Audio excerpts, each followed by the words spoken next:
Hey, welcome back. This is part 2 of our series of how God is going to war. So I'm your girl Wisdom. This is my I'm so grateful for faithful. Yes. I'm grateful for faithful. Grateful for wisdom. Yes.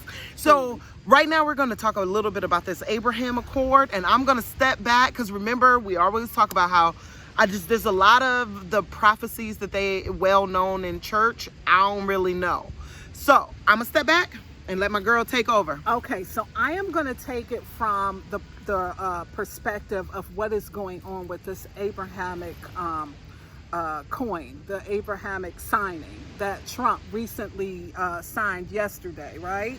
So basically, to understand, to give you just a general idea of how biblical prophecy goes, is this always gauged upon Israel. Okay, everything is gauged on what is going on in the Middle East. So, that's how you can kind of tell how these prophecies are playing out. So based on that, I just want to read you in Daniel chapter 9, verse 27, what it says about the Antichrist that is signing of these peace treaties. And it reads, "And he shall confirm the covenant with many for 1 week, and in the midst of the week he shall cause the sacrifice and oblation to cease, and for the overspreading of abominations he shall make it desolate, even until the consummation, and that determined shall be poured upon the desolate." So what I really want to concentrate on is the verse where it says, "And he shall confirm the covenant with many for 1 week." So 1 week in biblical terms is 7 years. So 1 week is 1 day is a year. So 7 days is 1 week. Okay. So that's what this means, all right? So now, Trump has literally signed that peace treaty yesterday with the United, Emirates? Yeah, Arab Emirates. Thank you. Mm-hmm. And Bahrain. But now he's actually signed over at least 3 treaties with Middle Eastern countries, since he's been in office, between him and Kushner. So that is really proof that he's signing covenants with many.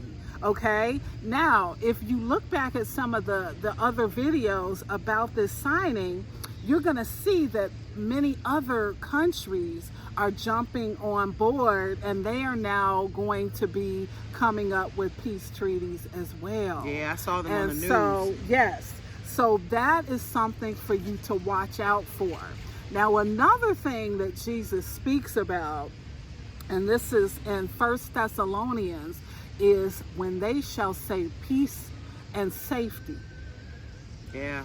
Sudden destruction shall come upon them. So I'm going to read you the verse in 1 Thessalonians. I wish I had this. Well, I got a question while you're looking for that. Yes. So, I think I heard you say in our last video that it hasn't happened with Palestine yet. Oh, yeah. That it doesn't, that it's important, that it's coming, that we're watching the different types of prophecy, but until it happens with Palestine, it ain't what they say it is happening. So, yeah, so basically what most people that really follow biblical prophecy is, and I'm not going to get too deep into it, but basically what that means is which meaning the Antichrist, once he's been revealed. Now, I just want to make it crystal clear that he has not been revealed. Everybody has speculations. Right. But once he has been revealed, he is going to confirm a covenant, a peace covenant with Israel and Palestine. And that has not happened yet, okay? I just want to let you know right now that is important. Yeah, because they're making it seem like it's happened. No, that's what is going on. Yeah. But that ain't what's going on. No. It's what's going on, but it ain't what's going on. All these other ones, but the big daddy, the big right, man, the one that Yeah, that has not been signed yet. Okay. Okay? Okay. So we'll be looking for that to be signed, and once it is, you're going to really hear a big deal about it, but it has not happened yet. Okay. So, moving on, because I like to keep things short and simple, I want to read this verse in 1 Thessalonians chapter 5, verse 3. Now, I want you to listen carefully to what this says. It says that while people are saying peace and safety, destruction will come upon them suddenly as labor pains on a pregnant woman, and they will not escape. This is God's promise. Peace and safety. So now think about this. Let's think about this logically. What is all this? What are all these treaties being signed for? Under the guise of peace and safety. Peace, safety, peace, security, Yeah. all of that. And so God is saying, don't mock me. You're not going to mock me. You're going to think you're signing all these things that say peace and safety.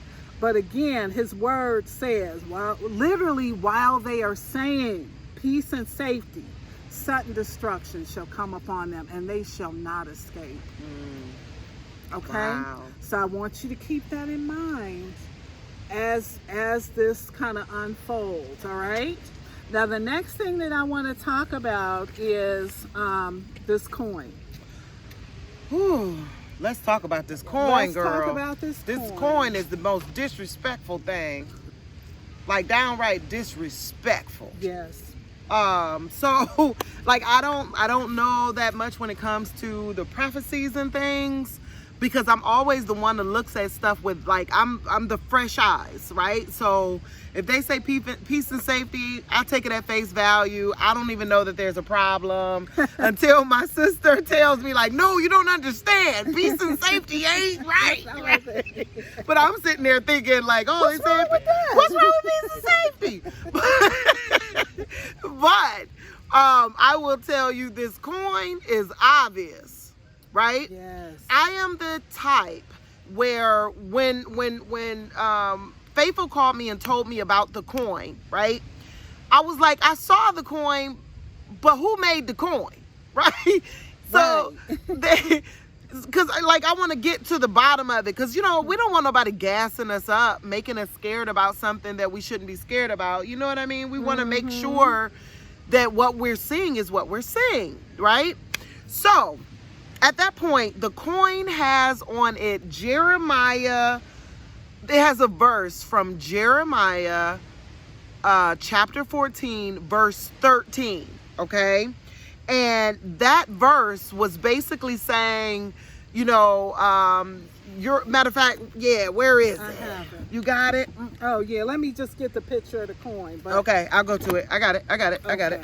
So it literally says Jeremiah, and it's saying, you know, you're not going to be in famine, no sword, you're going to be okay, everything's going to be fine. And it literally says, verse 13 says, amen, hey. We at the park, y'all. We had to come out to the park. It says, Lord God, behold, the prophets say unto them, ye shall not see the sword, neither shall ye see famine, but I will give you assured peace in this place. But here's the part that really just mess you up. When you read the whole chapter, it is literally a prophet goes to God, and God says, I'm going to beat their butts. I'm going to tear them down. I'm taking away their food. I'm destroying them. And the prophet comes back and says, I will give you, like, oh, God said everything will be okay. Right. Like, they literally put the lie on the coin. Yes, yes. And then they put it on the coin as if they are the ones that are bringing about this assured peace, and making sure that everything is going to be fine. They are the ones. See, that's what God is so angry about. It's like, wait a minute, what? I'm the one that is in charge of all of this, but they are. And they flat out just said, it's literally like if you went If it's literally like if you went to your mother and your brother told you, go to your mother and ask for some juice, right? You get over there to your mother and you say, hey, I want some, my brother wants some juice. And your mama say, y'all ain't getting no juice. I'm going to whoop your butt if you ask for any more juice. You wait until after you eat dinner. You ain't getting none. And then then I came back to my brother and went, yay, she said juice for everyone. She didn't say how that. about this one? Or better than that, I said, we can have some juice in the name of mommy.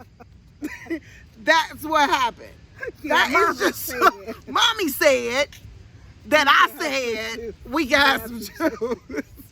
That was just disrespect. Oh, it just made me so angry. Because like I said, I'm looking at everything with fresh eyes. It also has a verse from the Quran, verse 8. Here you go. Chapter 8. Thank you. Okay, it also has a verse from the Quran, chapter 8, verse 60 in the Quran. I don't really know. I'm not Muslim, but I do read things with face value. So if they lied on the Christian side or on this side, I want to see what it said on the other side, right? So it had this verse that says this, and if one inclines towards peace, it inclines toward you. And that is a scripture from the Quran that is also on this coin. So I decided I'm gonna go read that. God, I can't take it. You can't make this stuff up, y'all. So I go read behind it. I go back to like 58, 57 to read it. And it is literally saying, you ain't got to worry about nothing because God done gave you an army of people that can whoop butt. And we all gonna stand up. You got 200, 300 killers. We ready, right? This is really what it's saying. But then it goes on to say, but if you incline towards peace, you might as well just bank on God. But if not, we got killers.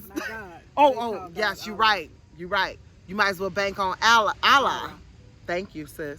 You might as well bank on Allah if you choose peace. But if not, we got a tribe of people that will take them down. What in the world? This is the biggest mockery. This coin is the most disrespectful. So then I'm like, okay, who made the coin? Right? Right? Because at this point, maybe it ain't a government institution that made this coin, you know? Only my sister will. See, this was enough for me. Oh, this mess. But she have to go totally down the rabbit. But I love that. I love that. I got stuck. All I could think was, who made the doggone coin? If they say this, because I'm looking at this coin stupid. This coin bad, okay? Matter of fact, let's see if I can show you, just so that when you look it up for yourself, that's the back of the coin, okay? So when you look it up for yourself, and I'm going to try to put it on there, you'll be able to know which one we're talking about, okay? So it has a verse from Jeremiah that's a lie on it, right? It has a verse from the Quran that is like, if you trust God, everything gonna be okay. But if not, we got killers, right? That's really what it said. Go read it for yourself. You will see what I'm talking about. Then I said, okay, let's look at the symbolism on the coin. Y'all, this is like a whole story of taking over the world on the coin. Why they do that? Yeah, that was just disrespectful. You gotta see. And I'm gonna make sure that I edit it in there in the end. But you gotta see this. Close look. Look at this. Do y'all see the syringes? Why is there syringes on the coin? Why is there a syringe next to the heart on the coin? Okay. Why is there satellites? And then do y'all see that there is a rocket ship and then a dove holding an olive branch going to Saturn? Do y'all see that? You can't make that up. That can't be made up, y'all. Right. Literally, it is literally. I just don't understand. Why do they have a syringe? Tell them how, like, this, as you were looking at this, It just illuminated a seemed story. like it was a story Yep. that was kind of progressing Yep. as she looked at this. So again, you guys kind of saw, and she's going to post a picture, but can you just talk a little bit about how this story in your head, as you're looking at this, What it how this- said? Yeah, the Absolutely. symbolism. Absolutely. Okay, The so symbols that you see. when you first look at the bottom of the coin, or the back of the coin, it is a sword, right? But once you go up into the blade of the sword, a lot of symbolism a whole lot, like a whole story comes up as you look further onto the coin. So it literally has like the digital, like mainframe, like how, like the Matrix, you know how circuits will go and be at different parts of a digital mainframe. Then it has a heart, and across from the heart is a pyramid that is connected to the digital mainframe. Okay, then after that there's a satellite. So we got the heart, The ground satellite, right? The with a kind, saucer, yeah, the like saucer. the satellite that would go dish one up. dish. There we go, like a dish. So we got the heart, we got a dish satellite, of a pyramid. Okay, then after that it actually has a syringe and a vial. and a I believe vial that. and a medical vial. I don't know if y'all can see this. It's literally right there. Look it up for yourself. There is a syringe with medicine dripping out of it. It's a syringe and a medical vial. Then it's got gears, like all these little gears, like it's working towards something. Then now we in outer space. Look at this craziness. Don't leave out this. Don't What? leave out these. The barcodes, like the Yeah, numbers. the These barcode are all numbers. like computer. Like computer matrix kind of numbers. Mm-hmm. Okay. Then it has the outer space, like station satellite. Okay. Mm-hmm. Then it has a actual rocket, right? So wait, we already out of space at the space station. Then there's a rocket. Look where the rocket going. It got a dove with an olive branch taking it to Saturn. Now, can you tell people in your study of astronomy? Yes, astrology. Astrology. Mhm. What Saturn represents? So, okay, so here's one of the things. There's a book called From Satan to Saturn. And there's like this symbolism that Saturn, the planet, represents Satan, the individual. Like that's probably where the name came from. They say that the name, like out frontwardly, they say that the name came from like the Greek god of, There was a Greek god named Saturn. yeah, of something too. He was of something. I can't remember. But when you look even further, like Google it for yourself, you'll see that Saturn was always in alignment with demonic type of energy. Evil, devil type of energy is what they talk about when they talk about Saturn, when you look into astronomy, astrology, and all those things. So why the heck, of all the things that they could have been taking a dove with an olive branch going to a plant. Why didn't they go to the sun? I mean, the sun sound good. It got circled, it got defined. I don't know. Why Saturn? Well, first of all, why would you have all that stuff on there? It speaks to for me, itself. it's like a slap in the face of God. It's a slap in our face. It's like if we look at this and we see all this, do they not think that anybody would be thinking? Like anybody would have sense enough to look at this and say, why is all this? Why is all that on that coin? It's not necessary. It just wouldn't be necessary to have all of that unless it's just like they're thinking it's disrespectful.